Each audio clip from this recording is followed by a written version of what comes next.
السلام عليكم ورحمة الله تعالى وبركاته. أنا اليوم غادي نعاود لكم واحد القصة اللي حقيقية، وأنا اليوم عاد بديت.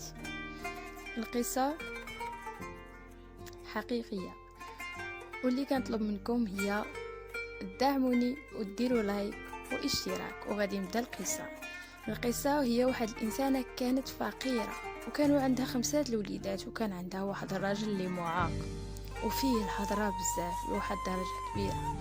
ضروري خاصو يقول لها شي حاجه اللي تخسر خاطرها. ديك السيده كانت كتمشي تخدم اي خدمه باش تجيب وليداتها ياكلوا، المهم تكون هذيك الخدمه حلال. كانت جامعه واحد الفليسات اللي قلال باغا تكسي بهم ولادها، وكان العيد قرب، يعني العيد باغا تكسيهم وباغا تذبح ليهم.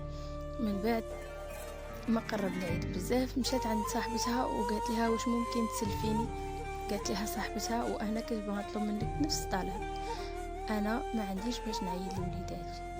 وهي راجعه قالت غادي نمشي نطلع على السوق حيت العيد قرب، مربنا هاد الفلوس اللي عندي يشريو ليا ولو غير حولي صغير. من بعد مشات للسوق وشرات ليهم واحد الحولي مازال كيرضع، وهي جايباه وليداتها لقاو ليها كيقولوا ليها فلان جاب حولي كبير، فلان جاب حولي كبير، انت جايبه لينا بحال هذا. ومع ذلك فرحوا بداك الحولي صغير وبقاو كيلعبوا معاه. راجلها قال لها واش هذا حولي؟ انا غادي نهز ولادي وغادي نمشي نعيد مع الام ديالي، انا ما يعجبنيش الحال وما يمكنش نعيد هذا راه مازال كيرضع. المهم عايرها بزاف، هي تهز الحولي وقالت غادي نقول لهم غير يمشيو عند الوالده ديالو ويعيدوا معاها، وانا غادي نبقى في الدار.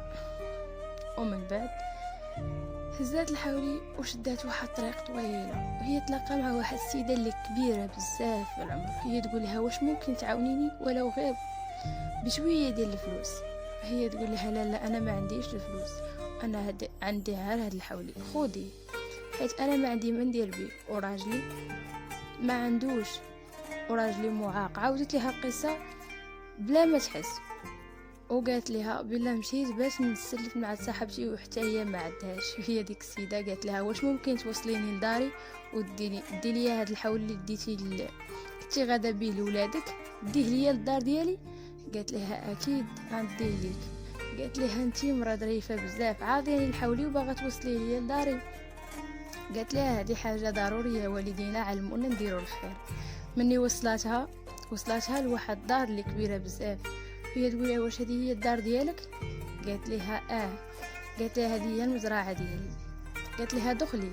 دخلاتها وقالت لها خذي الحولي اللي عجبك، وخذي لصاحبتك الحولي اللي بغيتي انتي اختاريه ليها، وهاكي الفلوس باش تشري لوليداتك حويجات باش يعيدوا، وخلي هذا الحولي ديالك صغير كبر عندي حتى العام الجاي وتعيدي به لوليداتك. المهم هذه هي القصه، فيها واحد العباره كبيره. المهم شكرا بزاف.